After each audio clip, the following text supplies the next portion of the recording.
This is Carolina Haints.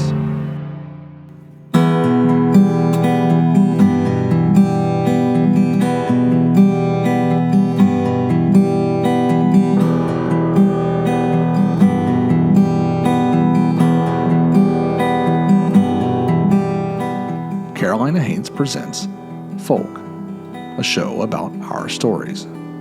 I'm your host, Dan Sellers.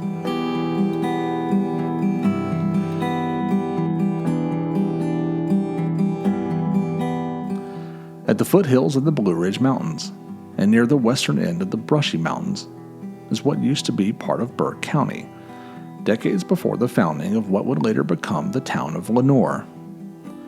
George Powell had a problem. The keyholes to his cabin were too small. You see, George didn't have a problem locking and unlocking his door. But back in the early 19th century, it was common belief that witches could and would frequently enter and exit homes through a keyhole. Keyholes are a common trope in witch and boo-hag stories. Some folktales even tell of how witches would ride their victims through the keyholes at night.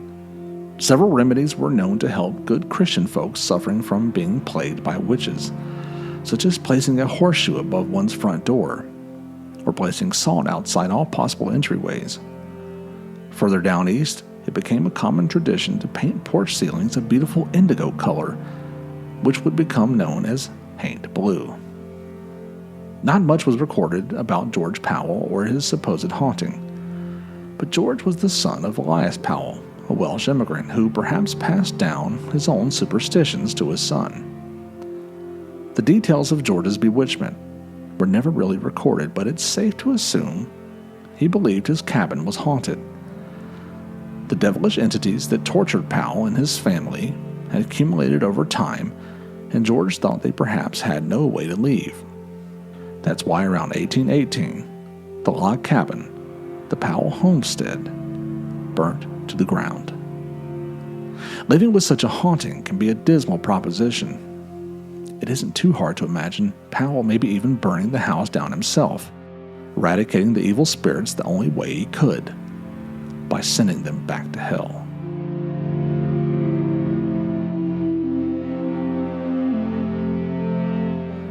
But George was a superstitious man, and who could blame him?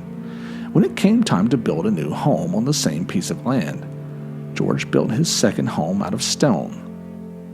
This way, the hazards of fire would be less likely, but he wasn't willing to take any chances. You see, like I said, it was a common belief, especially in the Welsh tradition, that witches could be allowed into a residence through a keyhole. But it was also believed that they could be ushered out. George built a large keyhole in the wall above the second story of the house, just to the left of the chimney. The left side was also considered to be the evil side. The hole was about a foot in length from top to bottom. You see, since George was convinced that the fire that destroyed his first home was caused by witches and evil spirits that were trapped inside, by providing a large enough keyhole dedicated to the spirits, he could help ensure the safety of his new home. The home became widely known as the Keyhole House.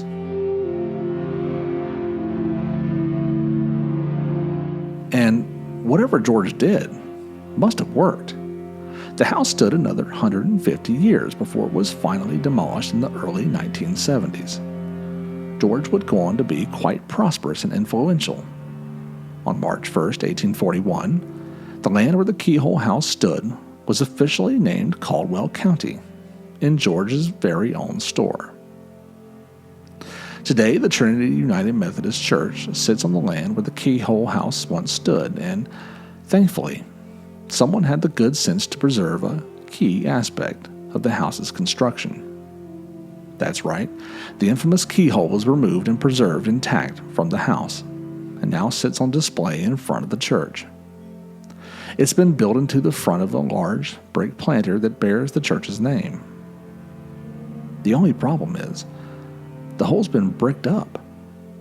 Perhaps the evil witches that plagued the Powell family have been contained inside the church. Or maybe the church knows what it's doing and didn't just seal the exit, but more importantly, sealed the entrance. The Witches Keyhole can still be seen in front of Trinity United Methodist Church at 901 Seahorn Street in modern-day Lenoir.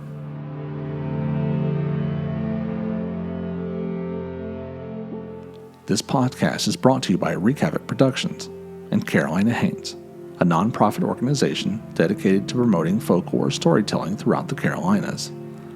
You can learn more about us, including our book, Legends and Lore Markers, and upcoming tour dates on our website, carolinahaints.com. We'll be back next week with a new episode. Tune in then to keep this storytelling tradition alive.